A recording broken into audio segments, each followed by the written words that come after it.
The day Mamie Rhodes rode into Dustfall, Texas, she arrived on the back of a stolen mule, wearing a dress held together at the shoulder by a rusted hat pin, and laughing so hard she nearly fell off into the dirt road.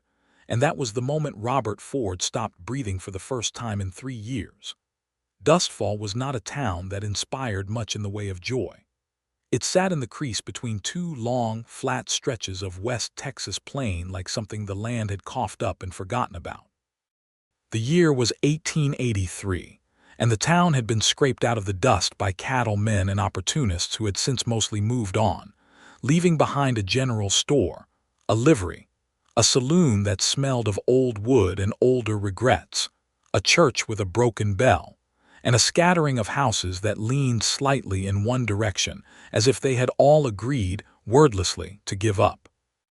There was a sheriff's office, which Robert Ford occupied not because anyone had particularly wanted him there, but because no one else in Dustfall had been willing to take the job, and the county seat was 40 miles east and largely indifferent to what happened in this corner of the territory. Robert Ford was 31 years old and had not laughed since he could remember. That was not an exaggeration he kept for company. It was simply the truth. The way the cracked earth of the plain was simply true. The way the sun in July was simply merciless. He had been a serious boy who had become a serious man, and the years had filed down whatever softness might have once existed beneath the surface until what remained was something lean and watchful and quiet. He was not unkind. People in Dustfall would have told you that. He was fair, they said. He kept the peace as well as anyone could keep the peace in a town where peace was largely theoretical. He did not drink to excess. He did not gamble. He sat on the porch of the sheriff's office in the evenings and watched the light leave the sky with the expression of a man who had made peace with a sentence he did not entirely deserve. He had a dog named Luther who was missing one ear and slept on the floor of the office and occasionally barked at things that were not there. Robert was fond of Luther in the quiet way he was fond of most things, steadily, without demonstration. He had arrived in Dustfall himself some 4 years prior, following a particular kind of grief that he did not discuss with people. His wife, Clara, had died of fever in the spring of 1879, and their infant son had not survived the week that followed.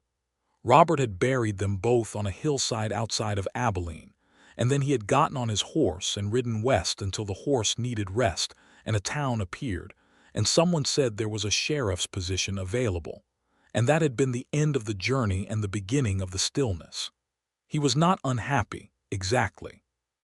He had simply become a man who existed rather than a man who lived, and he had accepted this the way you accept weather, as something that falls on you and is not personal.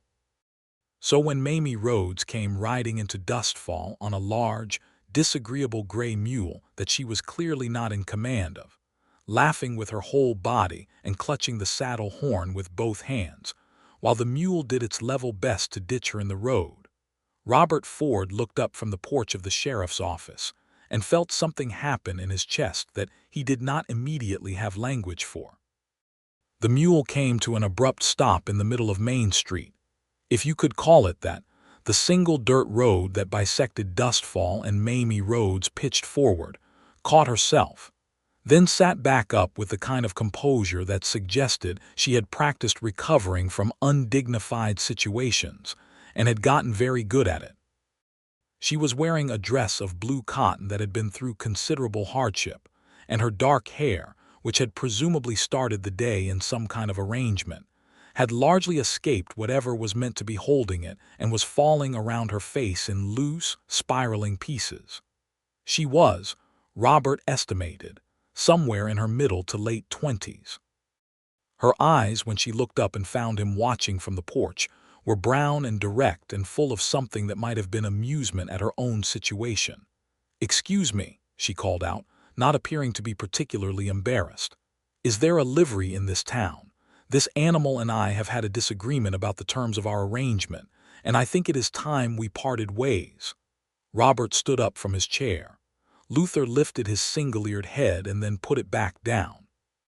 "Livery is at the end of the road," Robert said, On your left, you will know it because it smells. Wonderful, she said. And is there a boarding house or a hotel? Mrs. Calloway takes boarders, he said. Blue house, second from the end, right side.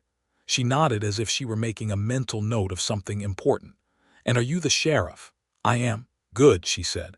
I may need to speak with you, but first I need to deal with this mule. She clicked her tongue, and to Robert's mild surprise, the mule moved forward with apparent cooperation, heading in the direction of the livery as though it had decided the argument was over on its own terms. He watched her go. He did not know why he kept watching. He was still watching when she disappeared around the slight bend at the end of the road. He sat back down. Luther looked at him. Don't, Robert said. Luther put his head back on his paws. She came to the sheriff's office the following morning, which was a Tuesday, and the air had the particular dry heat of a Texas summer that had been going on too long. She had cleaned herself up considerably. The blue dress had been replaced by a dark green one that was sensible and well-fitted, and her hair was arranged in a practical way at the back of her head.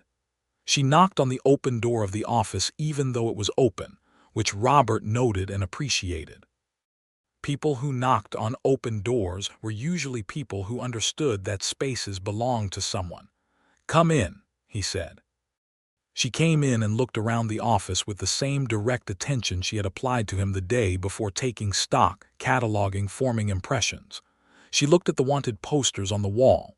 She looked at Luther, who opened his remaining eye and regarded her.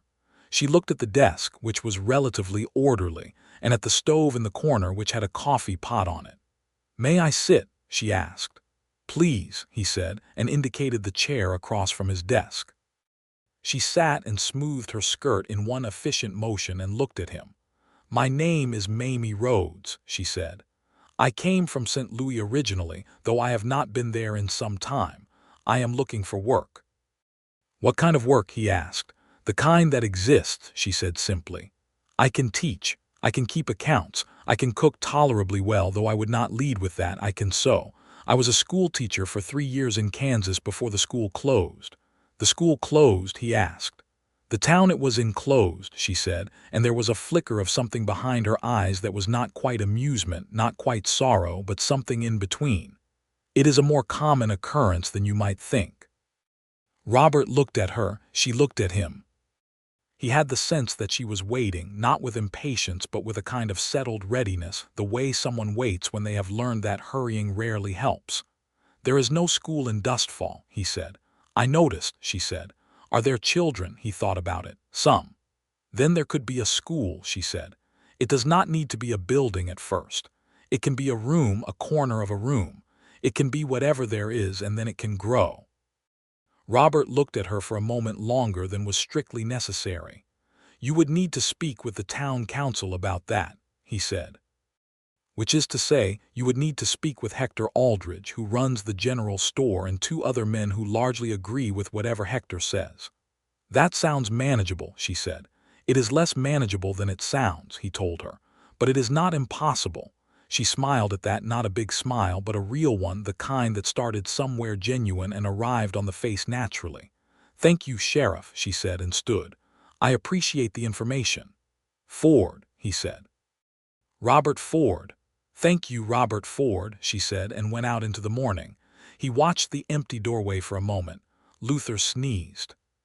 She did go to see Hector Aldridge that same morning, and she apparently made enough of an impression that he agreed to at least raise the matter at the next gathering of whatever passed for civic governance in Dustfall, which was itself an achievement because Hector Aldridge was a man who had strong feelings about not committing to anything that might later require him to do something. Robert heard about the conversation secondhand from Delia Marsh, who worked at the saloon and knew everything that happened in Dustfall approximately 40 minutes before it happened. She sat down across from old Hector and talked to him for near on 20 minutes, Delia told him that evening, leaning on the bar with her characteristic air of cheerful authority. And Hector, who has not agreed to anything since the McKinley administration. McKinley is not an office, Robert said. You know what I mean, Delia said. Hector, who agrees with nothing, told her he would think about it, which for Hector is practically a signed contract. Robert drank his coffee, which he had brought from the office because the saloon's coffee was not coffee in any meaningful sense. "She seems capable," he said. "She seems more than capable," Delia said. "She seems like the kind of woman who gets things done and makes it look easy, which is the most dangerous kind." Robert was not sure what Delia meant by dangerous, but he found he did not disagree with the assessment. Over the following 2 weeks, Mamie Rhodes did get things done. She negotiated the use of the back room of the church. The pastor, a gentle elderly man named Reverend Cahill, was delighted by the idea, and she put up notices at the general store and the livery and the 2 homesteads nearest to town. And by the 3rd week of August, she had 7 children sitting on borrowed chairs in the back of the church 3 mornings a week, and the sound of them reciting their letters could be heard through the thin walls and out onto the dusty street. Robert heard it one morning when he was walking past and stopped, just for a moment.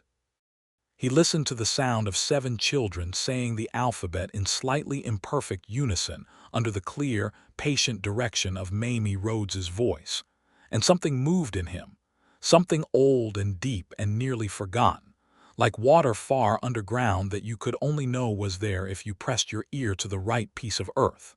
He kept walking. She came into the general store on a Friday afternoon near the end of August when Robert was there picking up supplies, coffee mainly, and some salted pork, and they ended up standing at the counter at the same time waiting for Hector's wife Eunice to finish tallying accounts, and the proximity was different from the proximity of the office. They were just 2 people standing in a store, and it felt ordinary and also somehow not. "How is the school going?" he asked because it was the natural thing to ask. "Better than I expected," she said. "There is one boy, Thomas Aldridge, Hector's youngest, who already reads at a level well above his age. He is voracious. He reads everything I give him and then asks for more." "Hector's boy," Robert said, mildly surprised. "Hector reads nothing but ledgers." "Which is why Thomas has been starved for books," she said. "Children need what they need regardless of what their parents happen to value." She said it without judgment, simply as a fact, and he found himself nodding. "Do you have enough books?" he asked. "Not nearly," she said. "I wrote a letter to a book supplier in San Antonio last week. I am hoping for a response. There is a man in the county seat, name of Garrett, who sometimes brings books out this way," Robert said. "He comes through maybe twice a year. I can send him a message that there is a school in Dustfall now and a teacher who would like to do business." She looked at him with those direct brown eyes. "That would be very helpful," she said. "Thank you." "It is nothing," he said. "It is not nothing," she said. "It is exactly the kind of thing that makes the difference." He sent the message to Garrett that afternoon. September arrived with a slight easing of the heat that felt in Dustfall like a gift. The plains turned a tawny gold, and in the evenings the sky went through colors that were almost offensive in their beauty, deep orange and rose, and a purple that deepened into black so gradually that you never quite caught the moment of change. Robert sat on his porch most evenings and watched this happen, as he always had, but he noticed now that he sometimes thought about whether Mamie Rhodes could see the sky from wherever she was sitting. He was aware that this was new. He was also aware, in the careful, honest way he tried to be aware of things, that it was not entirely comfortable, not because it was unwelcome, but because he had spent 3 years constructing a kind of interior architecture around the absence of feeling, and the feeling now arriving was moving the walls. He did not do anything about it. He sat on his porch and watched the sky and let it be what it was. She was boarding at Mrs. Calloway's house, which was a comfortable enough arrangement. Mrs. Calloway was a widow of 60-some years who had opinions about everything and enjoyed sharing them. And Mamie, by all accounts, could listen to opinions with genuine attention for a surprisingly long time, which endeared her to Mrs. Calloway greatly. Within a month of her arrival, Mamie was eating Sunday dinner at Mrs. Calloway's regular table, and within 6 weeks she had become, as far as Dustfall was concerned, simply a person who lived there, which was the highest form of acceptance a small town could offer. It was at Sunday dinner at Mrs. Calloway's, to which Robert was occasionally invited, being a solitary man for whom the widow felt a persistent and unconcealed maternal concern, that the story happened. It was a Sunday in late September. The dinner table held Mrs. Calloway, her sister Vera, who was visiting from El Paso, Robert, Mamie, and Reverend Cahill, who had been invited because his housekeeper was away, and he was known to forget to eat when left to his own devices. They had finished the main course, a very good beef stew that Mrs. Calloway had been making the same way for 40 years, and the conversation had drifted, as dinner-table conversations in small towns tend to do, toward the question of how people had come to be where they were. Vera from El Paso had told her story, which involved a stagecoach and a misunderstanding about a trunk. Reverend Cahill had told his story, which was long and involved several churches and one memorable flood. Robert, when asked, said simply that he had come from Abilene, which was true and was as much as he ever said on the subject, and people had learned not to press him. Mrs. Calloway said she had been born 40 miles south and had never gone further than she could ride in a day and saw no reason to start. Then everyone looked at Mamie. Mamie took a small sip of her water and set down her glass and smiled, the real smile, the one that came from somewhere genuine. "All right," she said, "but I should warn you that it is not a dignified story." "The best ones never are," Vera said. "Very well," said Mamie, and she folded her hands on the table and began. She told them that she had left her most recent position, a teaching post in a small settlement in Kansas called Grover's Flat, in July, with what she had saved over 2 years and a letter of reference, and the intention of getting herself to a larger town where there might be steadier work. She had taken the stage south because she had heard there was a school in a place called Meridian, Texas, that needed a teacher, and Meridian seemed like a reasonable destination. The stagecoach had been fine to begin with. There had been 4 other passengers, a cattle buyer, a woman traveling to visit her daughter, a young man who slept the entire way, and a man of uncertain occupation who kept a carpetbag on his lap at all times and watched the other passengers with narrow eyes. The driver was a heavy-set man named Doyle who talked to his horses constantly, and in an affectionate way that Mamie had found encouraging. They had been perhaps 2 days out of Grover's Flat, somewhere in the middle of the Texas Panhandle, when the axle on the left rear wheel had given out. Now, she said, this was not in itself a catastrophe. Axles failed. Doyle climbed down from the box and assessed the situation with the professional calm of someone who had seen this before, and he told them there was a town some 6 miles east, a place called Harkin's Fork, and that they could walk there without much trouble if they started soon. And so they did. All 5 passengers and Doyle, walking 6 miles across the Texas Panhandle in July, in the heat, with their luggage. Or rather, most of them walked with their luggage. The man with the carpetbag, whose name turned out to be Delacroix, had decided approximately 1 mile in that his carpetbag was worth more than his dignity, and had offered to pay any of his fellow passengers to carry it. The cattle buyer had refused. The sleeping young man, now awake and deeply unhappy about it, had also refused. The woman traveling to see her daughter had looked at Mamie. Mamie, who needed money, had agreed because she was practical. She had carried Delacroix's carpetbag for 3 miles before she dropped it accidentally, and it came open and they all discovered what was inside. Mrs. Calloway leaned forward at the table. "What was in it?" Vera asked. Mamie smiled. "Rubber chickens," she said. There was a brief silence. "I beg your pardon," said Reverend Cahill. "Rubber chickens," Mamie repeated with perfect composure. He was a theatrical supplier. He was bringing novelty items to a theater company in San Antonio. The carpetbag was full of them. Approximately 12 rubber chickens spilled out onto the Texas Panhandle in the July heat.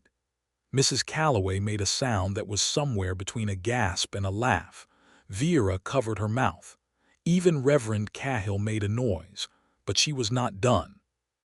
Because when the chickens had tumbled out of the bag and onto the ground, and everyone had stopped to stare at them in the way you stop and stare at something so unexpected that your brain requires a moment to catch up.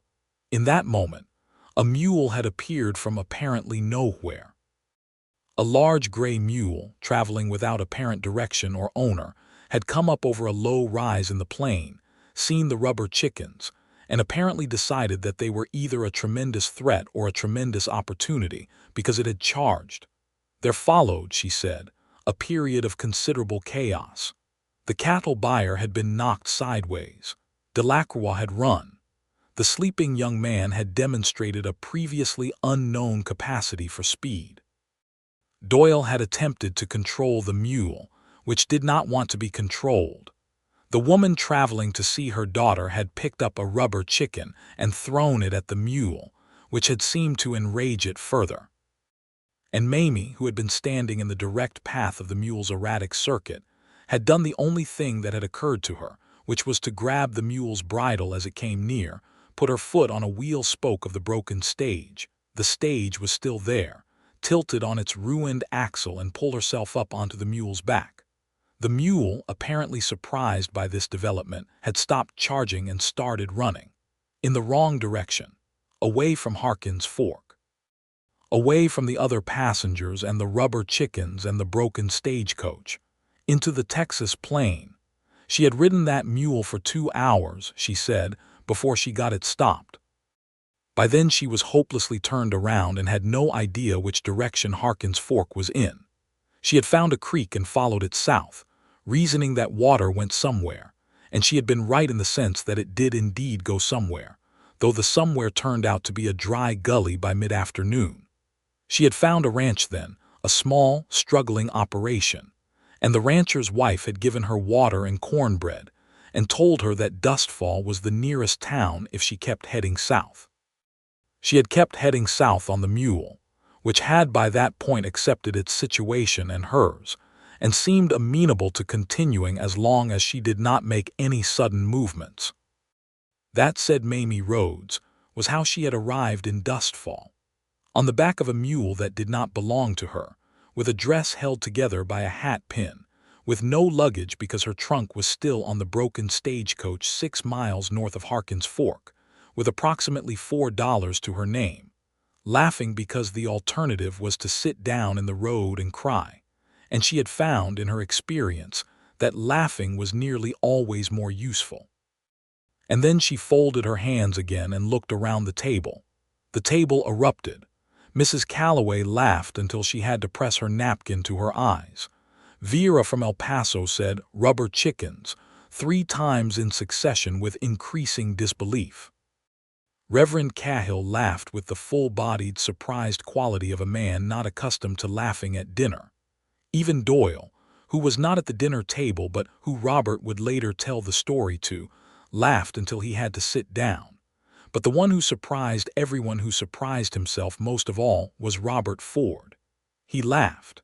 Not a polite laugh, not the contained sort of exhalation that a serious man produces to be sociable. He laughed with his whole chest, the way you do when something catches you entirely off guard, and the amusement rises faster than you can moderate it. He laughed at the image of 12 rubber chickens tumbling onto the Texas panhandle, at the mule that had appeared from nowhere with opinions about them, at Mamie Rhodes climbing onto a strange mule on a wheel spoke and ending up 2 hours in the wrong direction, and then following a creek to a dry gully, arriving in Dustfall still laughing because laughing was more useful. He laughed because the story was genuinely funny, and because Mamie had told it with such precise and affectionate attention to the absurdity of it, and because something in him that had been locked for a very long time suddenly was not. It was not a long laugh. It lasted perhaps 15 seconds, which was long for a man who had not laughed since he could remember. But Mamie Rhodes heard it, and she looked at him across the dinner table with those direct brown eyes, and she smiled, not the bright public smile, but the other one, the quiet one, the real one. He looked back at her. Something passed between them that neither of them named, but that both of them kept. He walked home from Mrs. Callaway's that evening in the dark and the stars over the Texas plain were enormous and indifferent and beautiful, and he felt something he had not felt in years, which was that the night was very large and he was a very small part of it, and that this was actually all right. That it was, in fact, a good thing. To be small under a large sky. To have things still be able to surprise you. He felt that. He held it carefully, the way you hold a lit match in the wind. He went back to the office, and Luther got up and put his one-eared head against Robert's knee, and Robert sat in his chair and stared at the ceiling for a long time, thinking about nothing in particular. October came and settled over Dustfall with the first real coolness of the season. The mornings had teeth now, nothing like a northern winter, but enough to make a fire in the stove feel like a gift. The sky was a sharper blue. The light was thinner. The horses in the livery had grown their winter coats and looked collectively softer and somehow more dignified, and the cattle on the ranges south of town were drifting closer to the creek beds. Robert and Mamie had not spoken of the dinner table, or the laugh, or the thing that had passed between them, but something had shifted in the way they moved through the same small town. They stopped to talk on the street more often than could be explained purely by proximity. They had developed a habit, almost without deciding to, of drinking coffee together at the general store on Tuesday and Friday mornings, when Mamie's school was not in session, and Robert did not have anything pressing, which in Dustfall was most of the time. They talked about the children in her school, and the disputes he occasionally had to manage, and the books she was expecting from the supplier in San Antonio, and the way the town might grow or might not grow, and Robert found, to his continuing surprise, that he had quite a lot of opinions about things when there was someone worth sharing them with. He also found that she made him think harder, not because she challenged him confrontationally, but because she listened in a way that expected something, expected that you had actually thought about a thing, that you had something real to say, that your words were connected to something you genuinely believed. He had not been listened to that way in a long time. He had forgotten how it changed the quality of what you said. She was 27, she told him one Tuesday morning in October, in the matter-of-fact way she told him most things. She had grown up in St. Louis, the second of 3 daughters of a man who ran a print shop. She had gone to school when she could, which had been more often than many girls of her time and place because her father had believed in it. She had become a teacher because she was good at it, and because she liked children's minds which were, she said, honest in a way that adult minds forgot to be. She had been engaged once, she told him on a different Tuesday, looking at her coffee cup rather than at him, which was the only way he could tell it was something that still mattered. A man in Kansas. He had decided, 3 months before the wedding, that he would prefer someone less opinionated. She said this last part with a slight smile that had something firm underneath it, and Robert understood that she had grieved it and also that she was not sorry it had not proceeded. He did not tell her that Tuesday about Clara. He told her the following Tuesday. He told her simply and plainly, the way he had learned to tell it, the fever in spring, the infant who had not survived, the hillside in Abilene. He told her without dressing it up or making it smaller than it was. He watched her face as he told it and saw her absorb it, not with the wincing sympathy that made him feel like something fragile, but with a steady, open attention that said she was holding it with him, not for him. When he was done, she said, "I am sorry, Robert," just that. He had said thank you, and they had finished their coffee, and he had walked back to the office feeling lighter than he had in years, because he had told someone who had actually heard it. November brought a problem, as November tended to do in that part of Texas. There were 2 men brothers, Cassius and Lem Prout, who had been working cattle at a ranch south of town, and who had a habit of riding into Dustfall on weekends and making things difficult. They were not outlaws in any serious sense. They had not robbed anyone or shot anyone. They were simply large and quarrelsome and fond of whiskey, and they had twice disturbed the peace at the saloon in ways that required Robert to involve himself. And on the second occasion, Cassius Prout had said some things to Robert that were designed to invite a reaction, and Robert had not given him one, which had apparently made Cassius angrier. On a Friday evening in the first week of November, the Prout brothers arrived in town, and it became clear fairly quickly that this visit was different. They had been drinking before they arrived. They were loud on the street in a way that had people moving indoors. Robert came off his porch and met them in the middle of the road. The confrontation was not dramatic. Robert Ford was a man who could project a particular quality of stillness that was more effective than noise, and he had learned, over 4 years of keeping the peace in places where peace was tenuous, that most trouble wanted an audience and a response, and that denying it both usually deflated it. He spoke quietly to the Prouts. He was not aggressive. He was simply very certain, in a way that came across in every word and in the way he stood. And after 15 minutes that felt longer, Cassius Prout said something rude and the brothers went to the saloon, where they drank a great deal but caused no significant damage, and at closing time they rode back south. It was not exciting. It was not a gunfight or a chase or a legendary piece of law enforcement. It was just the ordinary difficult work of keeping things from escalating, which was most of what the job actually was. But Mamie had been coming out of the church across the road when it happened, and she had stood on the church steps and watched the whole thing. When it was over and the Prouts had gone into the saloon, she had looked at him across the road and he had looked at her and she had nodded.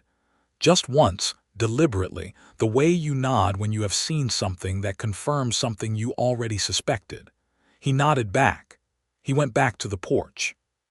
That night, unable to sleep and aware that this inability was not particularly about the Prouts, Robert Ford sat at his desk and looked at the wall where the wanted posters were, and thought about the fact that he was in love with Mamie Rhodes.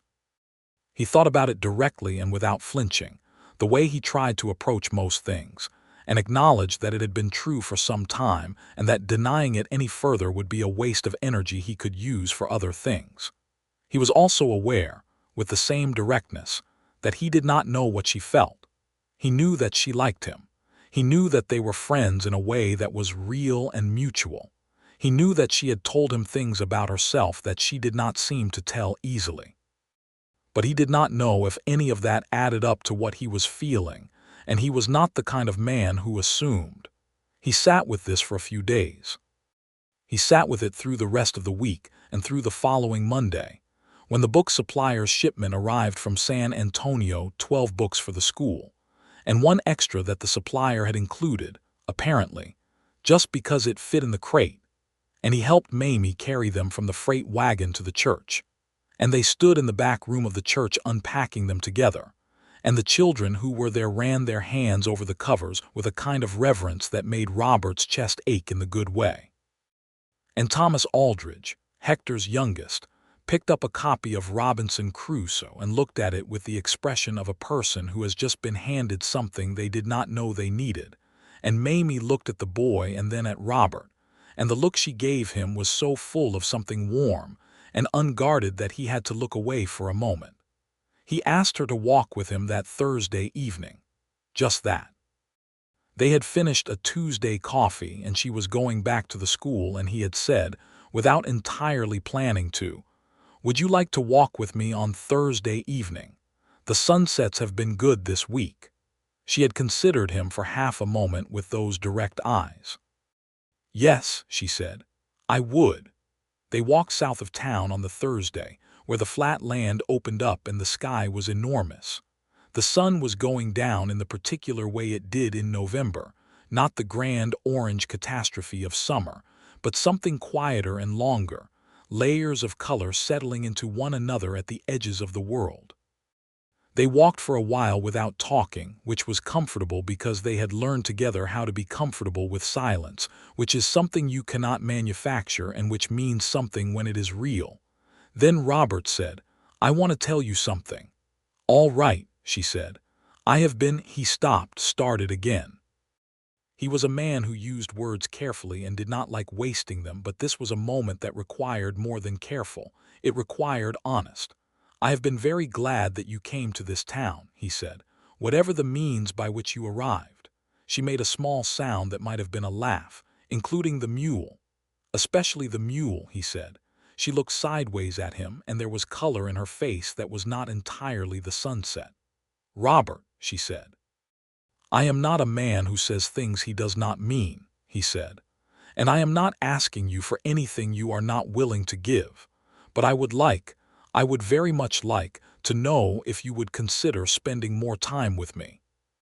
With the intention of, he paused again, because the words that existed for what he meant all felt insufficient to the reality of it. "With the intention of seeing what this is," he said at last, "because I think it is something." The quiet that followed was long enough that he became acutely aware of the sound of the wind in the dry grass. Then Mamie Rhodes stopped walking and turned to face him. The sky behind her was all those colors, amber and rose and deep blue, and her face in that light was open and serious and certain. "I think it is something too," she said. "I have thought so for a while." He looked at her. "Then we agree." "We do," she said. They walked back to town in the thickening dark, and when they reached the street she paused and looked up at him. "Robert," she said, "I should tell you something as well. Tell me."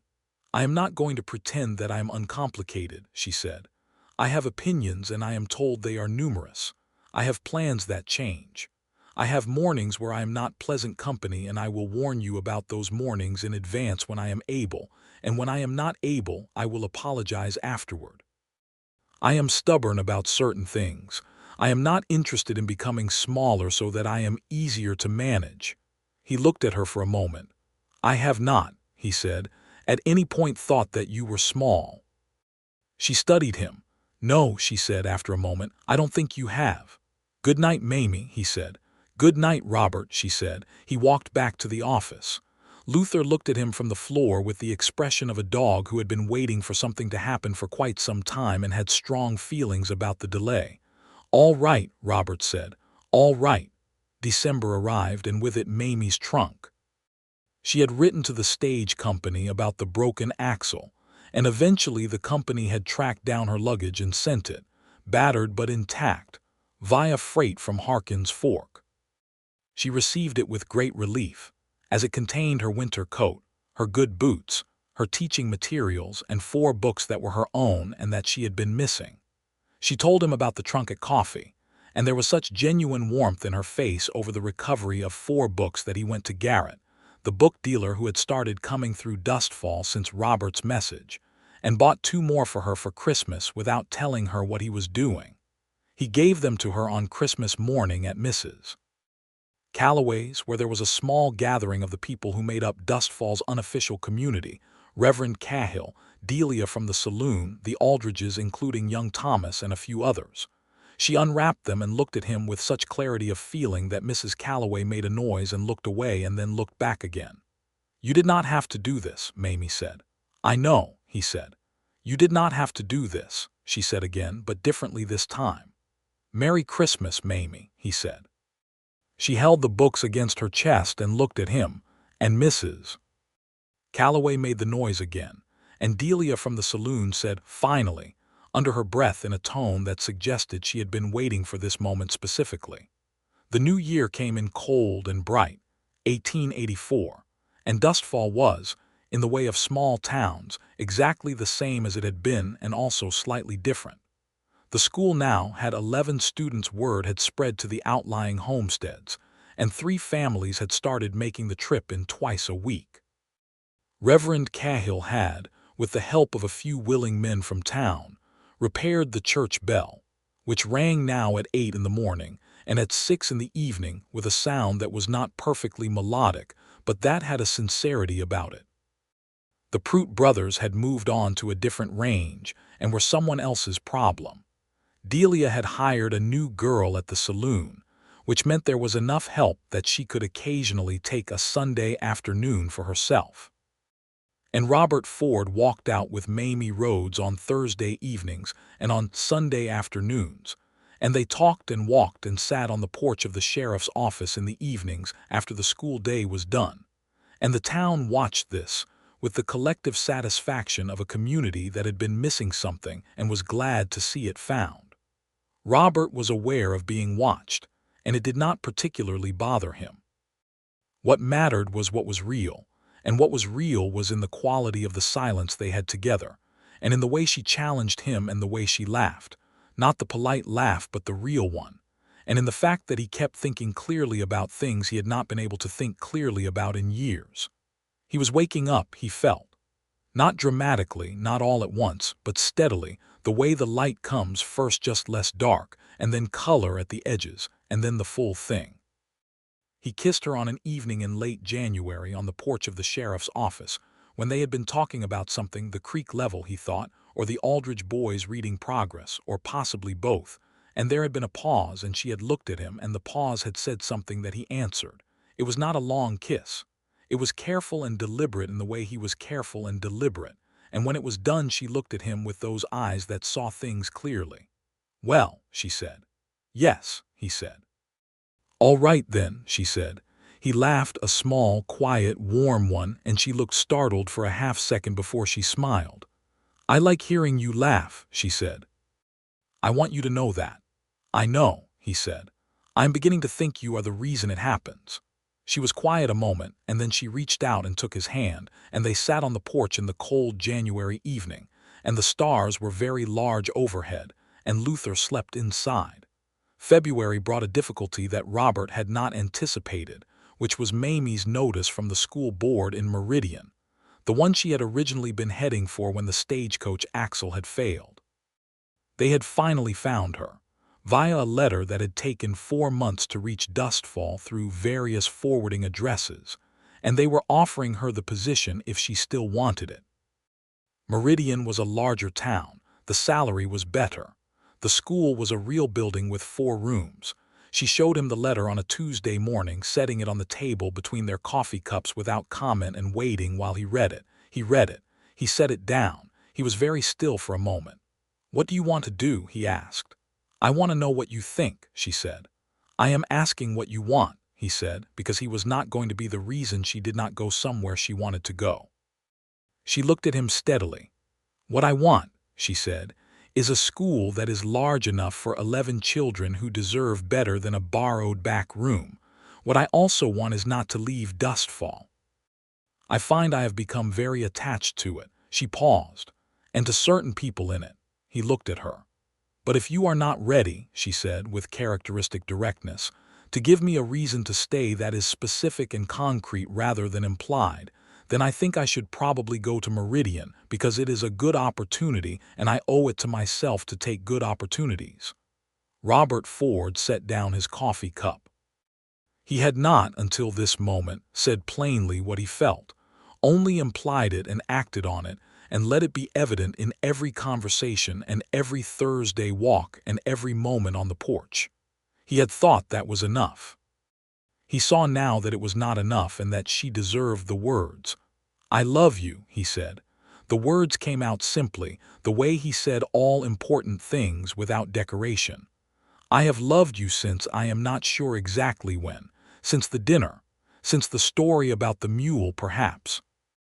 I love you and I want you to stay, not because Dustfall needs a teacher, though it does, but because I need—" He stopped, and this stop was different from the other pauses. It was not hesitation but a kind of recognition. "I had not known for a long time that I was lonely," he said. "I thought I had simply become the kind of man who preferred solitude. And then you arrived and I realized the difference." The room was very quiet. "Robert Ford," she said, and her voice was not quite steady, "I love you as well. I have been waiting for you to say that for approximately 2 months. 2 months, he said. 2 months, she confirmed. "I am sorry for the delay," he said. She laughed, the real one, sudden and warm, and he reached across the table and took her hand, and she let him, and they stayed like that in the general store while Eunice Aldridge made herself extremely busy at the far end of the counter and pretended not to see anything. He wrote to the board in Meridian the following day and told them Miss Rhodes had accepted a permanent position in Dustfall. He did not consult Mamie before writing this because they had agreed, in the hour after the coffee that had changed everything, that this was what was going to happen, and he was simply making it official.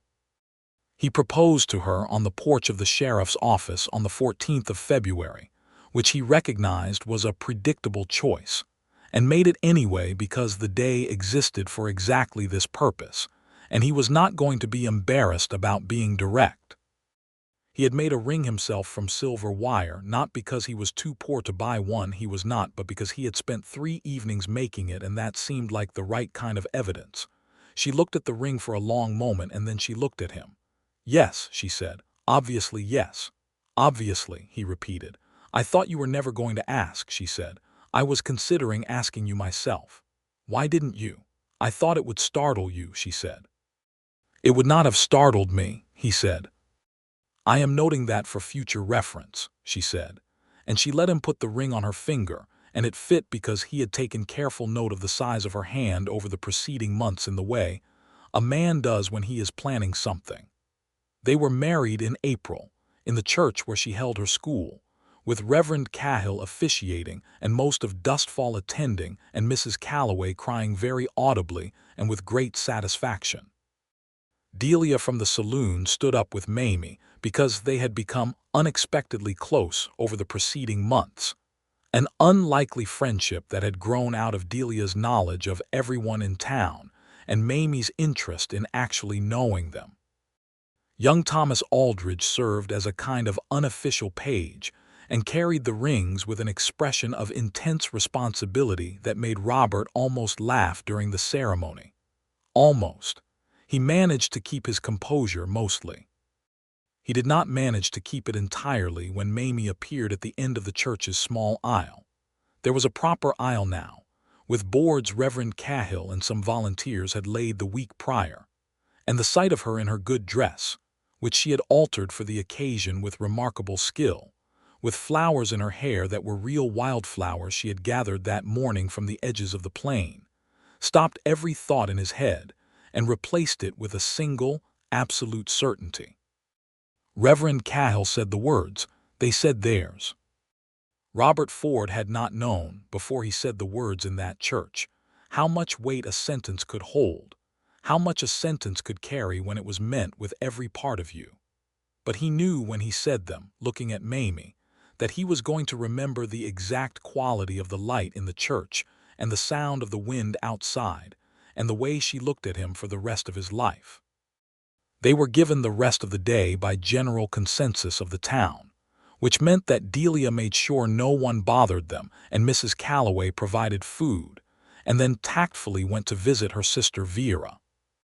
They sat on the porch of the office that evening, their porch now in a sense, though it was also publicly the sheriff's porch, which was a distinction that Dustfall did not find confusing. Luther sat between them. The sky did its particular evening performance, and the stars arrived in the order they always arrived in, and the town settled into its nighttime sounds, and Mamie leaned against Robert's shoulder in the easy way of someone who has found the right place and knows it. "Happy?" he asked. "Extremely," she said. He thought about it, not because he did not know the answer, but because he wanted to give it its proper weight. "Yes," he said, "I believe I am." She looked up at him. "You sound surprised." "I'm a little surprised," he said honestly. "I had not expected to be again happy." "Again," she said, and the word was not a challenge or a question, just an acknowledgement, and he appreciated that she understood the distinction. "Again," he confirmed. "But differently. I am happy differently now than I have been before, and I think that might be the best kind." She was quiet for a moment, and then she said, "Tell me what you mean." "Before," he said, "I was happy because things were good and I was young and did not know they could end. Now I am happy knowing that things end, which means I am choosing it, which means it means more." She was looking at him with an expression he did not see on her face often, openly moved, not quite tearful but close. "Robert Ford," she said, "you are going to be extremely difficult to argue with if you are going to say things like that." "I thought you were not going to be managed," he said. "I am not going to be managed," she said. "I am going to be astonished. Those are different things." He laughed again. Luther's ear twitched. Summer came, and with it the announcement which Mamie made at breakfast one morning in June with the same matter-of-fact composure she applied to most things, that she was expecting a child. Robert put down his fork. He looked at her. She looked at him with those eyes direct, warm, and slightly watchful for his reaction, though she was trying not to be watchful. He felt something immense move through him, the way a weather front moves through visible from a distance, and then suddenly everything is different. He felt grief and love simultaneously, the two things that live in the same country of the heart and do not cancel each other out. He felt the memory of the hillside in Abilene and the feeling of that morning and the weight of it, and he also felt, with equal force, the fact of now, this kitchen, this woman, this morning in June, this improbable and extraordinary present. "Robert," she said, still watching him. "I am glad," he said. I am very glad." She reached across the table and put her hand over his, and he turned his hand over and held hers, and they stayed like that in the kitchen while the summer light came through the window at a low angle and the coffee cooled in the cups. "Are you frightened?" she asked, because she always asked the real question. "Yes," he said. "So am I," she said. "A little." "We will be all right," he said. "I know," she said. "I know we will." They moved out of the boarding arrangement and into the small house that Robert had been renting since his arrival in Dustfall. It had 2 rooms and a porch and a kitchen that was separate from the main room by virtue of a doorway without a door, and a small yard that was mostly dry earth and one stubborn tree. It was not grand. Mamie looked at it with the eye of a person calculating what was possible, which was her most characteristic expression, and proceeded over the following weeks to make it considerably more habitable than it had been, in ways that involved curtains and a better arrangement of the furniture, and the addition of a shelf for the books that were growing in number. Robert let her do this without interference, offering only labor when she indicated where it was needed, and discovered that he liked having the house changed. He had lived in it as a kind of temporary measure, as if he was not entirely sure he was staying, and Mamie was staying, which made the house into a place where someone lived. He had a deputy now, a young man named Caleb Waverly, 22 years old, earnest and capable and occasionally too eager, who had arrived in Dustfall in the spring, and asked for work with such straightforward sincerity that Robert had said yes before he finished thinking about it. Caleb could manage the routine of the office when Robert needed to be elsewhere, which meant that as the summer went on and Mamie's condition advanced, Robert could be home more, which he wanted to be. He wanted to be home. This was not something he had wanted in the neutral, functional way a man wants shelter. He wanted to be in the house where Mamie was, with the books on the shelf and the curtains she had made, and the sound of her moving through the rooms. He wanted the ordinary domestic fact of her. He wanted Tuesday mornings making coffee in the kitchen and the arguments about the arrangement of the firewood, which they had exactly once and which she won, and the evenings on the porch and Luther between them and the enormous West Texas sky. He wrote to a doctor in the county seat in August, explaining the situation and asking him to come to Dustfall in October when the time was near. The doctor wrote back and said he would. Robert kept the letter. September was long and warm and golden. Mamie's school now had 14 students because 3 new families had settled near Dustfall in the spring, drawn by a combination of available land and the reputation, which had spread in the quiet way reputations spread in small places, that Dustfall was a decent town. A town with a real school and a fair sheriff, and a church with a working bell and a saloon that stayed mostly orderly, was a town that attracted people who wanted to settle rather than just pass through, and settling people were, on balance, better for everyone. Robert noticed the growth of the town as the kind of thing you notice when you have lived somewhere long enough gradually, and then in a moment when you see it all at once. He was sitting on the porch one afternoon in September when he counted the buildings on the main street and realized there were 3 more than there had been when he arrived. 3 more families, which meant 3 more sets of children who would go to Mamie's school and grow up reading Robinson Crusoe and anything else she could get her hands on. He thought about this with a quiet satisfaction that he did not feel the need to name out loud. The doctor came from the county seat in October, and their son was born on a Thursday afternoon when the sky was clear, and the air had that particular autumnal sharpness that made everything feel more vivid than usual. The birth was difficult, and Robert spent the better part of 6 hours in a state of controlled anxiety that he managed only by sitting very still and letting Caleb handle the office and not thinking about Abilene. He thought about Abilene anyway. He could not help it. He sat with it, though. He did not run from it. He let the fear be what it was and kept his hands still and waited.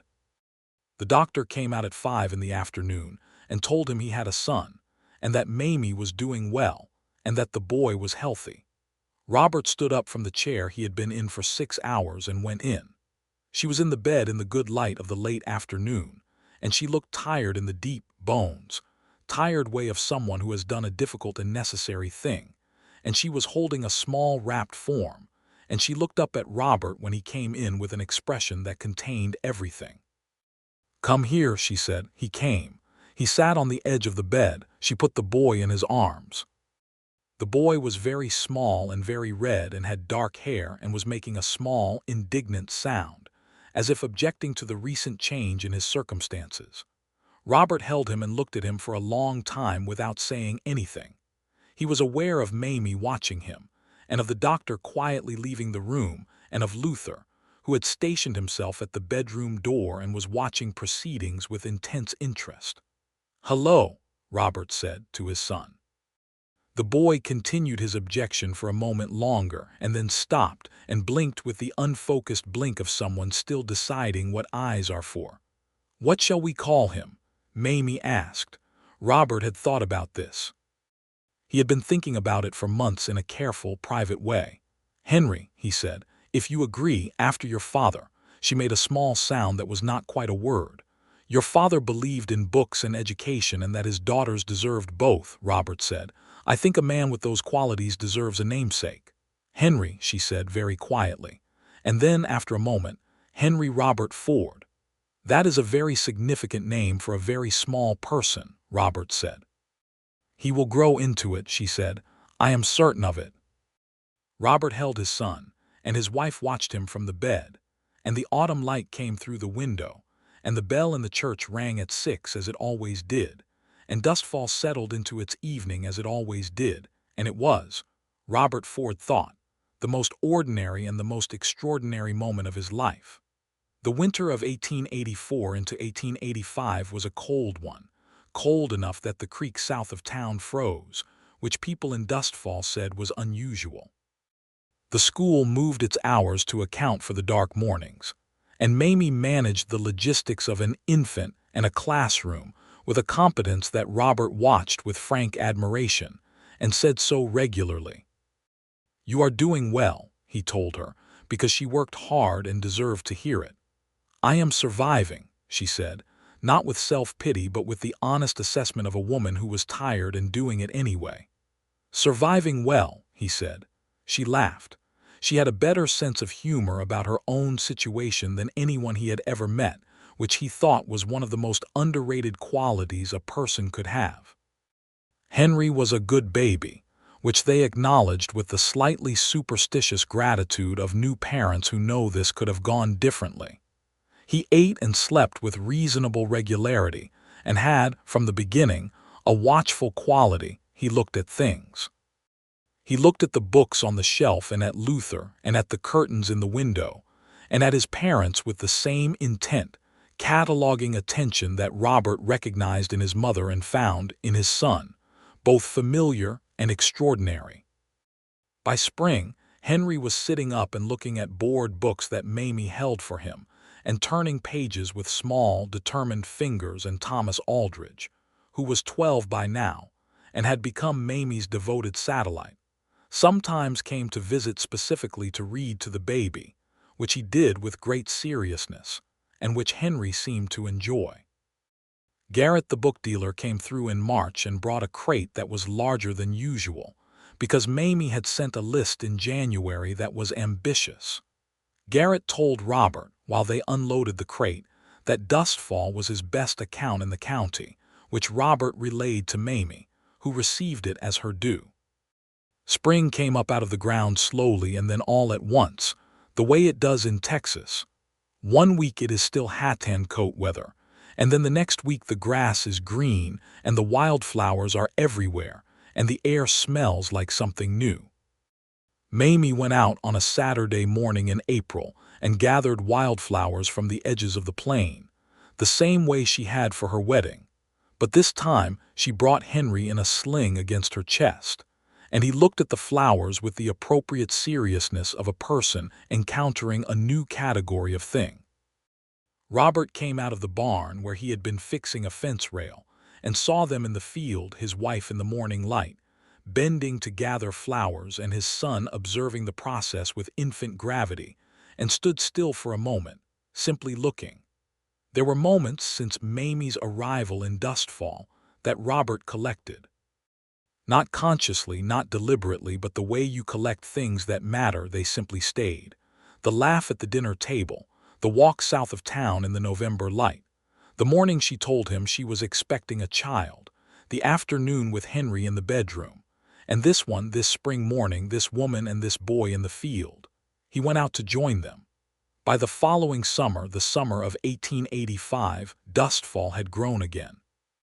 There were now 2 rows of buildings on the main street, and a second general store that competed gently with Hector Aldridge's and kept prices fair for everyone, and a lawyer had set up an office, which was a sign of civic development that Mamie said meant the town had decided to take itself seriously. The school needed a bigger space. Mamie had 16 students by midsummer, and the back room of the church was no longer sufficient. She came to Robert with a plan. She had, of course, a plan, which involved a dedicated building on a lot that was currently empty, 2 rooms, proper windows, a wood stove, and bookshelves built into the walls. She had estimated the cost and had already spoken to 4 families about contributing to it, and she had a list of the men in town who could build it. Robert read the plan at the kitchen table while Henry sat in the corner with a board book and Luther slept beside him. "It is a good plan," he said. "I know," she said, "but I want to know if you think it is feasible." "I think it is more than feasible," he said. "I think it is necessary." She smiled the real smile. "Then I am going to Hector Aldridge tomorrow morning." "Hector Aldridge," Robert said, "agreed to your first idea and has been living with the consequences of that decision for 2 years. He has entirely lost the habit of saying no to you." "Good," she said. "That is exactly where I want him." The school building was finished in October, just before Henry's first birthday. The whole town came to look at it on a Saturday, and it was, by any objective measure, a fine building, solid and straight, with 6 proper windows and a door that fit its frame, and bookshelves along the interior walls that Robert had built himself over a series of evenings, and a wood stove that Reverend Cahill blessed at the opening ceremony, with a cheerfulness that suggested he felt personally responsible for the institution having started in his church room. Mamie stood in the doorway of the new school and looked at it with the expression of someone who has worked toward a thing and seen it arrive, and Robert stood beside her and watched her face. "Well," she said. "It happened," he said. "It happened," she agreed. And then, with characteristic practicality, "Now I need more books." Henry took his first steps in November, crossing the kitchen floor toward Luther, who was the object of his most intense affection and interest. And Luther received the child's arrival with the stoic dignity of a one-eared dog who has seen much and remains unimpressed by most of it. Robert witnessed this from the doorway and did not say anything for a moment, just watched his son figure out the fundamental miracle of walking with the single-minded focus of a person who does not know yet that it should be difficult. "He is just like you," Mamie said, appearing beside him. "In what way?" Robert asked. "He decides what he is going to do," she said, "and then he simply does it. He does not talk about it first. He just starts walking." Robert considered this. "Is that a criticism?" "It is an observation," she said. "I find both of you very admirable and occasionally maddening." "We will take that," he said. She laughed, and he did too, and Henry sat down heavily at Luther's feet with the triumphant expression of someone who has achieved their objective and is now open to the next thing. The winter of 1885 into 1886 was quieter than the previous one, and warmer. The town had reached a kind of equilibrium, enough people that it felt solid, not so many that it lost its particular character. Robert had promoted Caleb Waverley to a position that was not officially a promotion, but functioned as one more responsibility, more authority in Robert's absence, more of the routine management of small disputes and minor difficulties, which freed Robert to be present in the ways that mattered most to him. He had a habit by now of reading in the evenings. He had always been a reader, but sporadically, because there had not been enough books and because the evenings had not had a shape to them. Now the evenings had a shape. Henry in bed by 7, often with some protest, and then the two of them at the table or on the porch, reading or talking or sometimes just sitting in the way they had learned together, the comfortable quiet that was not absence but presence. She read fast and he read slowly, which meant they were almost never in the same book but were always in the same conversation about what they were reading. She had opinions about what she read that were strongly held and well-reasoned, and he had opinions that were fewer in number but equally firm, and the resulting conversations went on longer than the books themselves would have seemed to warrant. He loved these conversations. He loved them with the specific love you have for things that are ordinary and irreplaceable. In the spring of 1886, Mamie told him, again at the breakfast table with the same matter-of-fact composure, that they were going to have another child. Henry, who was 17 months old and had reached the age where he could tell something significant was being said without knowing what it was, looked between his parents and then went back to the piece of bread he was investigating. Robert looked at Mamie. She looked at him with those eyes open, warm, watchful for his reaction in the way she had never entirely stopped being watchful because she was a person who paid attention. "Good," he said. "Good," she agreed. "Are you well?" he asked. "I am tired," she said. "But otherwise well." He reached across the table, and she gave him her hand, and he held it, and Henry offered his bread to Luther, who accepted it with appropriate gravity. The second child was a girl, born in October of 1886, when the wildflowers had died back and the sky was that autumn blue that was sharper than any other. They named her Clara because it had been waiting to be used again, not as a replacement, never as a replacement, but as a continuation, the way things continue when they are given the space to do so. Robert held her in the same chair in the same room in the same afternoon light, and Mamie watched him from the bed, and the quality of that moment was different from Henry's birth but equally absolute. "Clara," he said softly. "Clara," Mamie said. "Hello." Henry, who was 18 months old and had been staying with Mrs. Calloway during the birth, came home the following morning and stood in the doorway of the bedroom looking at the baby with an expression of profound philosophical uncertainty. And then, apparently deciding that this was something he would simply accept, came into the room and patted the baby's head with a surprising gentleness and went to find Luther. They were 4 now, and the house, which Mamie had long since determined was insufficient, became officially and urgently insufficient, and Robert began building an extension on the south side in the spring of 1887, with help from Caleb Waverley and 2 other men from town who were good with their hands. The extension added a proper bedroom for the children and a larger front room, and when it was done, the house had a solidness about it that felt like the right ending to something that had been in progress for years. Mamie walked through the completed rooms and touched the walls and the new windowsill and the shelf that Robert had built into the children's room at a height that would be right for them when they were a little taller. "You built a shelf for where they are going," she said. "They will get there," he said. She looked at him. The look was the quiet one, the real one, the one that meant everything without requiring words. "You have gotten very good at being here," she said, and the here meant more than the house. "I had a good reason to," he said. She came to him then, crossed the new room and put her arms around him, and he held her in the afternoon light that came through the new windows, and the sounds of the town outside were the ordinary sounds of a town that was alive. A horse in the street, someone calling from one porch to another, the school bell that rang twice a day now because Mamie had insisted on it, the distant sound of the church bell that kept its faithful 6 o'clock appointment.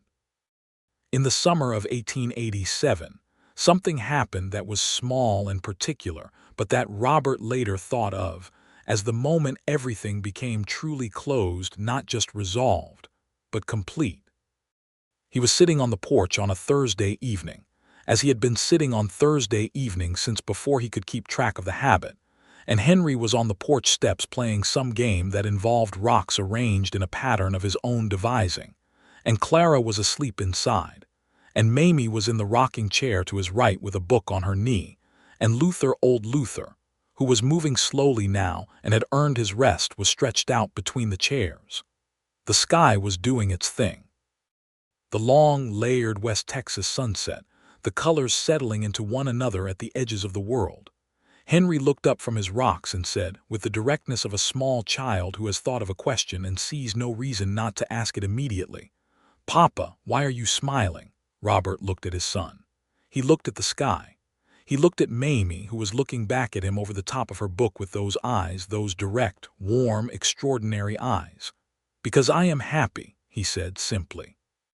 Henry seemed to find this an acceptable answer and returned to his rocks. Mamie went back to her book. Luther's ear twitched. The sky kept going through its colors. Robert sat on the porch of his house in Dustfall, Texas, in the summer of 1887, and he was 41 years into a life that had required an enormous amount of him, and had given him in return more than he had known to ask for, and he was happy. Not the uncomplicated happiness of someone who has not yet understood what can be lost, but the deep, informed, chosen happiness of someone who knows exactly what they have. He thought about the dinner table, that evening in September of 1883, when Mamie had told the story of the mule and the rubber chickens and the Texas panhandle, and arriving in Dustfall still laughing, because laughing was more useful than sitting down in the road and crying. He thought about how he had laughed. He thought about how he had not laughed since he could remember until that moment, and how the laugh had startled him and startled everyone, and how Mamie had looked at him across the table with the quiet smile, the real one, and something had passed between them that neither of them named but both of them kept. He had kept it. He was keeping it still. He would keep it, he thought, for the rest of his life, and it would keep him, and they would keep each other, this woman and this man in this house, in this town, on this plain, under this enormous and indifferent and beautiful sky, these two children and this old dog and this life that had come from a broken stagecoach and a stray mule and 12 rubber chickens tumbling onto the Texas panhandle in July. He laughed again, quietly, at the rubber chickens. He could not help it. After all this time, the rubber chickens were still funny. Mamie put down her book and looked at him. "What?" she said. "The mule," he said.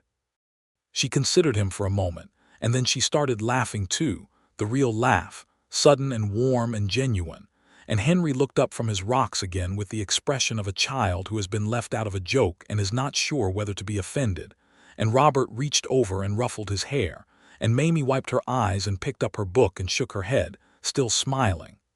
"You are going to be laughing about that mule when you are 80 years old," she said. "Without question," he said. "You are a ridiculous man," she said with great affection. "I'm a very happy one," he said. She looked at him over her book. "Yes," she said, "you are." The evening deepened. The stars appeared, one and then a few and then all of them, filling the West Texas sky from edge to edge in the way they always had and always would, indifferent and numerous and incomprehensibly far away, and small below them on a porch in Dustfall, were a man and a woman and a boy with his rocks and an old dog with one ear, and in the house a sleeping girl named Clara, and the school a block away with its books on the walls, and the church with its earnest bell, and the whole ordinary, extraordinary fact of a life that had arrived, like Mamie Rhodes herself, by the most improbable route imaginable, and had turned out to be exactly the right destination. Robert Ford sat in the dark with his family and the stars, and he was grateful simply, completely, without reservation, grateful in the way that only comes when you have understood loss and found life anyway, when you have chosen love with full knowledge of what it costs and what it gives, when you have laughed again after forgetting how, and remembered at last that this is what the whole thing is for.